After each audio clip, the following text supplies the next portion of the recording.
you're watching A News. I'm Bakhtiar Sanova, and let's see the top stories.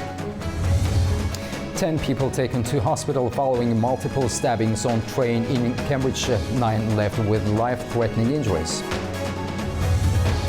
Donald Trump and Pete Hegseth threaten Nigeria with possible military action for alleged killing of Christians.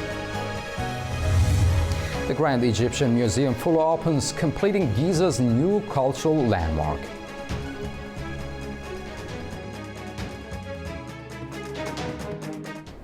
Nine people are in hospital with life-threatening injuries after a stabbing attack on a train in eastern England. Passengers were in complete panic. The chaos made worse as the incident happened on Halloween night, when many first thought it was part of a prank. Emergency services rushed to the scene as a train made an unscheduled stop at Huntingdon. The investigation is still underway. 9 people were stabbed and left with life-threatening injuries after a violent attack on a train near Cambridge on Saturday night. The alarm was raised just before 8 o'clock GMT after reports of multiple stabbings on the 1825 service from Doncaster to London King's Cross. The train made an emergency stop at Huntingdon, where armed police boarded and arrested 2 men. Passengers were seen fleeing Huntingdon station in panic, with one man seen covered in blood. Overnight, officers in high-visibility jackets examined the train and tracks with flashlights, while forensic teams and sniffer dogs searched the area.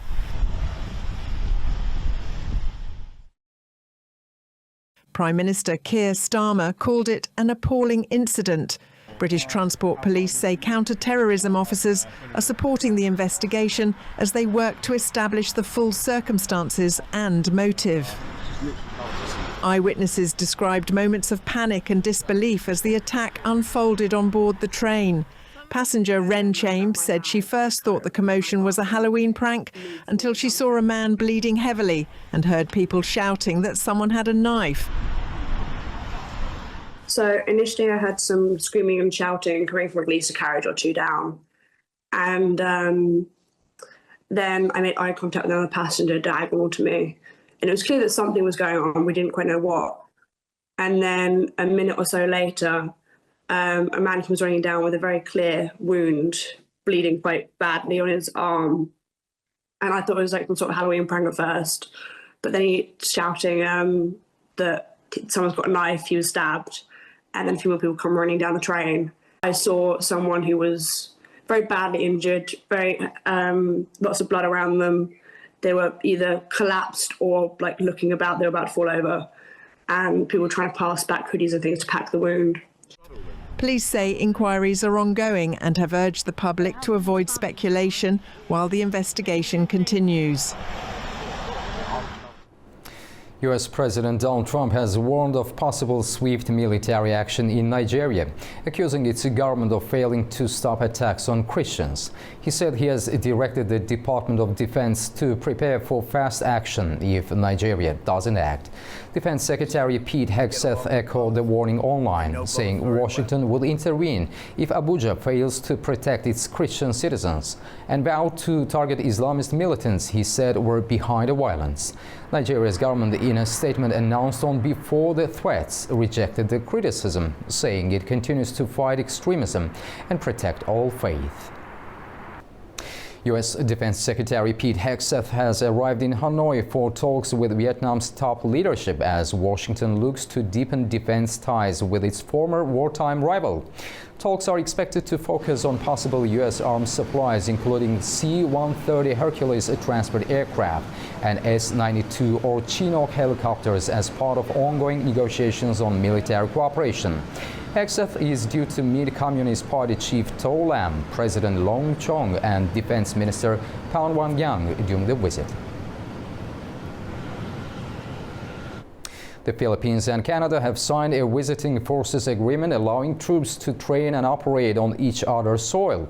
The pact was signed in Manila by Defense Secretary Gilbert Teodoro and Canadian Defense Minister David McGuinty. It marks Canada's first such deal in the Indo-Pacific and the fifth for the Philippines. Officials said the agreement will boost cooperation in maritime security, disaster response and cyber defense. Turkish Foreign Minister Hakan Fidan met with Hamas Political Bureau senior official Khalil Al-Hayya and other members in Istanbul on Saturday. Al-Hayya survived an Israeli raid on Qatar last month and was the chief negotiator for Hamas in indirect talks with Israeli counterparts over President Donald Trump's plan to end the Gaza war. The meeting comes ahead of Monday's meeting in Istanbul of the foreign ministers of guarantor countries in Trump's plan. According to the Turkish Foreign Ministry, Fidan and Hamas members discussed the state of the ceasefire in Gaza and the need for humanitarian aid. Earlier, we were joined by Lamis Jadid, political analyst from Lisbon, who said Israel remains unwilling to compromise until it achieves its goal of eliminating Hamas and ending all resistance in Gaza. Let's hear more.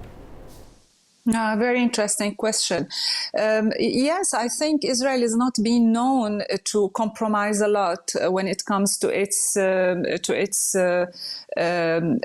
goals or the end of its goal, really, which is finishing the presence of Hamas in Gaza first and stopping all kinds of the existence of resistance in Gaza. Of course, this is until now it's been going on for a while, and I'm not sure the Israeli is ready to go for any compromise when it comes to why they launched the war at first. And one of these reasons is to finish Hamas.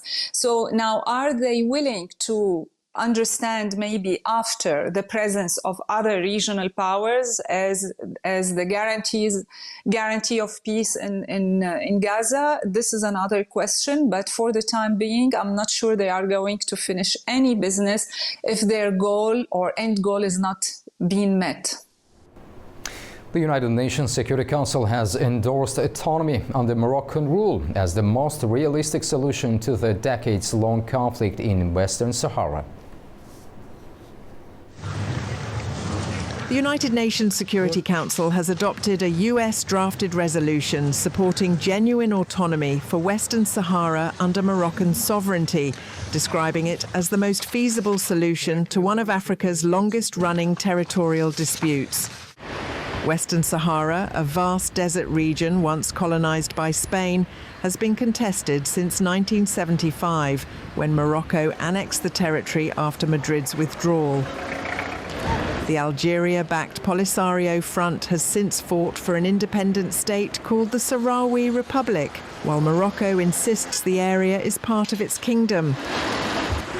The new resolution urges both sides to engage in renewed negotiations based on Morocco's 2007 autonomy plan, which would grant Western Sahara its own elected institutions while keeping defence and foreign affairs under Moroccan control.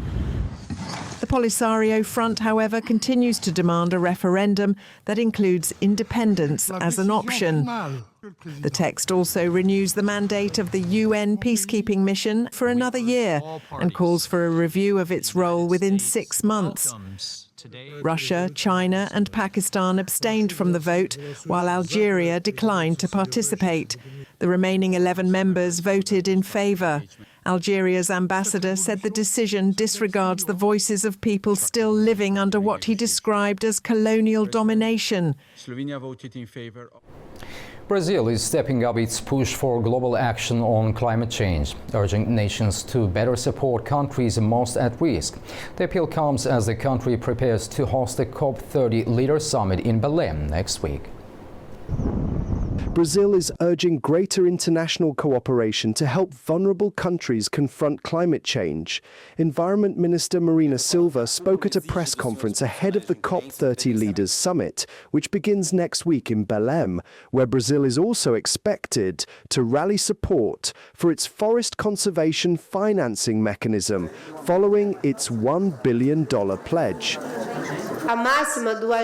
The maxim of acting locally and thinking globally no longer holds true without global aid to provide local responses to the problem of climate change.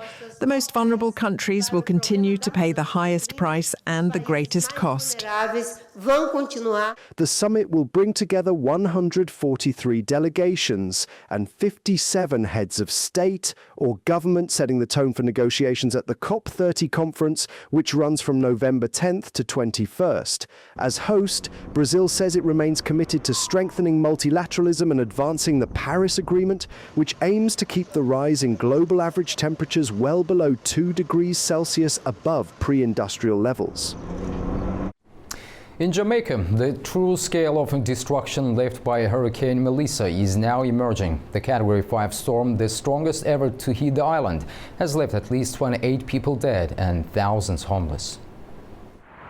From the air, the southern coast of Jamaica looks shattered. Homes flattened, streets flooded, and entire neighborhoods gone. On the ground in Black River, families are returning to what remains, trying to salvage whatever they can. Among them, Pamela Foster, a mother and grandmother who watched her home disappear. If I come this, but not so long ago, about 20 or 30 minutes ago after I come here, the place was so devastated. I was so, I don't know. I was looking for it, but I don't know. I just couldn't manage. I just couldn't manage the situation. Even though I see it, been through it, but the managing direct part wasn't that good. So I go. Just have to cry to ease the pain. Hurricane Melissa tore through the island with winds of nearly 300 kilometers an hour, flattening entire communities and cutting power to hundreds of thousands. Pamela's daughter, Davia Banton, says she only survived because she fled with her children at the last moment. I'm just saying, if we had stayed, we'd have died. Because I have him, and 1, 2, 3, and the baby, and the little girl. And thinking about it, had to choose one, would be nice. Across Black River, the scenes are the same people searching for food, water, and shelter.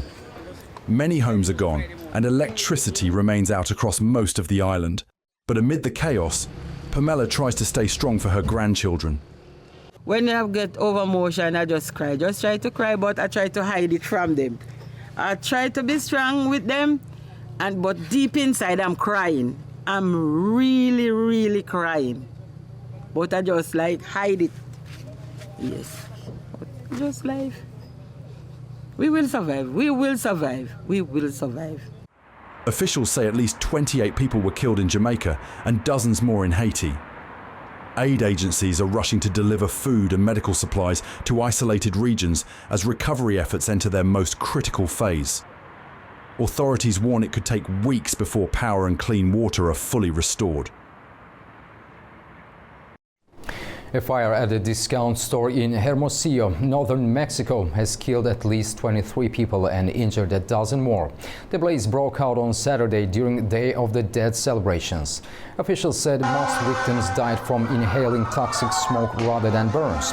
Local media reported that 12 women, 5 men and 6 children were among the dead. Governor Alfonso Durazo ordered a full investigation into the cause of the fire.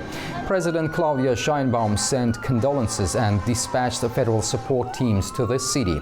Authorities said there was no sign of an attack and the cause of the fire is still under investigation. Egypt's Grand Egyptian Museum fully opened. It's situated approximately 2 kilometers from the Giza Pyramid complex and is designed to be the largest museum in the world, dedicated to a single civilization focusing on the rich history of ancient Egypt. A dazzling display of fireworks and drones lit up the skies over Giza, tracing ancient Egyptian symbols in a breathtaking spectacle to celebrate the grand opening of the long-awaited Grand Egyptian Museum. The 500,000 square meter museum, a state-of-the-art complex overlooking the Giza pyramids, is now ready to welcome its visitors. Egyptian President Abdel Fattah al-Sisi welcomed heads of states and officials who arrived to attend the opening ceremony. The museum will display tens of thousands of artifacts, including the complete collection of Tutankhamun's treasures, which comprises 5,398 items, many for the first time. Unlike the older Cairo Museum, the Grand Egypt features immersive exhibits and virtual reality experiences, offering visitors a modern and interactive way to explore Egypt's ancient treasures.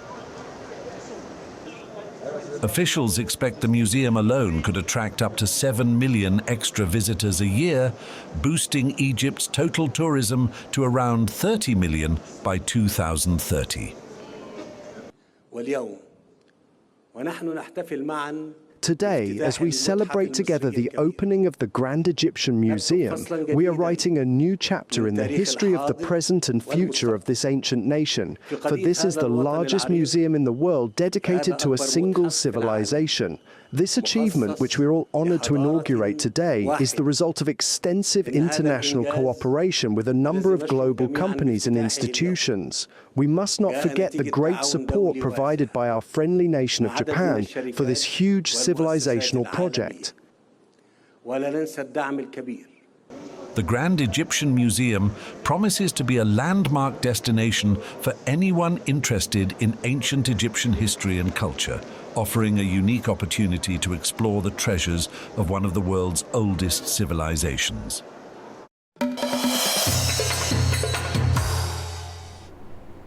For the first time, a Syrian president will visit Washington, D.C. U.S. envoy Tom Barrack confirmed that Ahmed al-Sharaa will meet Donald Trump at the White House around November the 10th. Talks will focus on Syria's possible entry into the U.S.-led coalition against Islamic State and efforts to de-escalate tensions with Israel. The visit marks a key step in restoring ties between Damascus and the West, with discussions also touching on regional security and post-war reconstruction. Pakistan has reopened the Torkhan border crossing with Afghanistan, allowing the return of Afghan refugees and the resumption of trade, officials said on Saturday, according to Dawn. The border closed since October the 11th following clashes between security forces has now been reopened for both repatriation and commercial traffic. Gulrashi Bodlun, head of the Information and Culture Department in Afghanistan's Nangarhar province, also confirmed the reopening. Kazakhstan and Azerbaijan have signed a military cooperation plan for 2026 during Azerbaijani Defense Minister Zakir Hasanov's visit to Kazakhstan. In Almaty, Hasanov met with his Kazakh counterpart Davren Kosanov to discuss future collaboration in military, technical and educational fields. Azerbaijan's defense ministry said the two countries reaffirmed that their partnership is built on friendship and brotherhood and agreed to further strengthen defense ties. Uzbekistan is hosting the UNESCO General Conference, bringing together representatives from nearly 200 countries. The forum aims to strengthen international dialogue on education, science and culture in the middle of global challenges and rapid technological change. The conference has opened in the ancient city of Samarkand, marking the first time in 4 decades that UNESCO's main assembly is held outside Paris. More than 2,800 participants from 190 countries have gathered in Uzbekistan, united by shared commitment to preserve cultural and human heritage in the 21st century. President Shavkat Mirziyoyev delivered the opening address, joined by Serbian President Aleksandar Vučić and Slovak President Peter Pellegrini as honorary guests. The Uzbek leader proposed several initiatives, including the School of Artificial Intelligence, a UNESCO Academy for Women's Leadership, and a Green Capital program aimed at combining heritage preservation with innovation and sustainability. The conference also comes as UNESCO faces a period of global turbulence, with the United States planning to withdraw from the organization again by 2026. The forum will determine UNESCO's program and budget for 2027 and elect new leadership. The Samarkand session stands as a symbol of renewal and cooperation, reaffirming the global commitment to safeguard knowledge, culture and shared human values. It is Sevilla Rajapur reporting from Tashkent, Uzbekistan, A News. Baku hosts the International Art Festival Fly to Baku, bringing together global and local talent in a celebration of creativity and innovation. The three-day event presents the Azerbaijani capital as a cultural bridge between tradition and modernity. Now creativity and culture are flying over Baku during a festival where art doesn't just hang on walls, it flows through our city. Over these 3 days, Baku becomes a living canvas, inviting every voice to be part of its story. The International Art Festival Fly to Baku Art Weekend has opened in the capital of Azerbaijan. The event is organized by the Heydar Aliyev Foundation and the IDEA Public Association. The opening was attended by Leyla Aliyeva, initiator of the Art Weekend project and vice president of the Heydar Aliyev Foundation, along with Arzu Aliyeva and Elena Aliyeva. Anar Alakbarov, assistant to the president of Azerbaijan and director of the Heydar Aliyev Center, and other guests. The ceremony featured exhibitions My Seas, My Oceans and The Triumph of Form, displaying works by Colombian artist Fernando Botero. Guests also enjoyed a dance performance by Danceability Azerbaijan.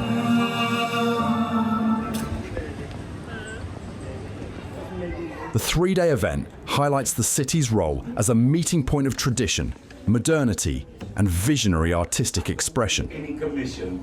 Really, we're really very happy to be in US festivals and to there are a lot of guests from different countries and specialists, curators, artists coming back now, and really we're happy to be in this amazing event.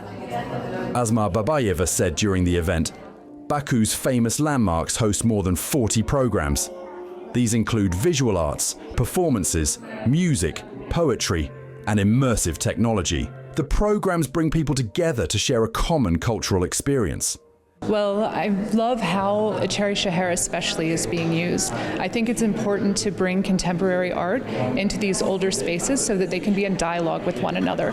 So for me, it's a real treat to be able to see contemporary art in older buildings and historic buildings in a place that is layered with so much history. And I love the way that you can bring a fresh perspective and new layers through contemporary art into these spaces.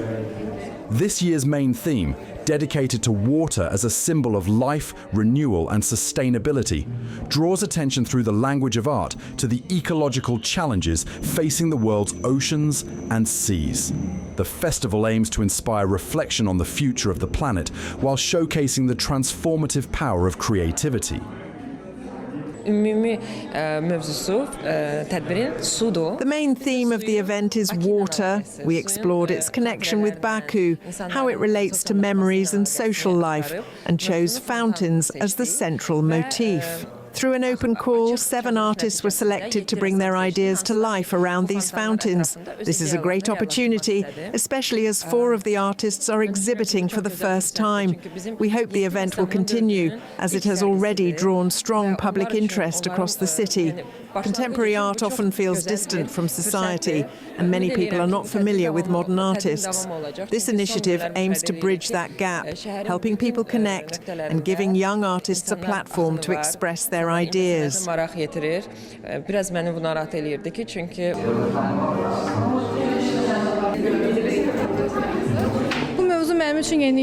This theme was new to me, and I conveyed my feelings and thoughts through my performance. I am very happy to have had this opportunity and grateful for the positive feedback from the audience. I hope similar exhibitions will continue in the future. By celebrating Azerbaijan's rich cultural heritage and its dynamic contemporary art scene, the festival reaffirms Baku's vision as a forward-looking cultural capital, where the future is sensed, shaped and shared through art. Thank you for joining me. That's your news update for now. Make sure you stay tuned to A News.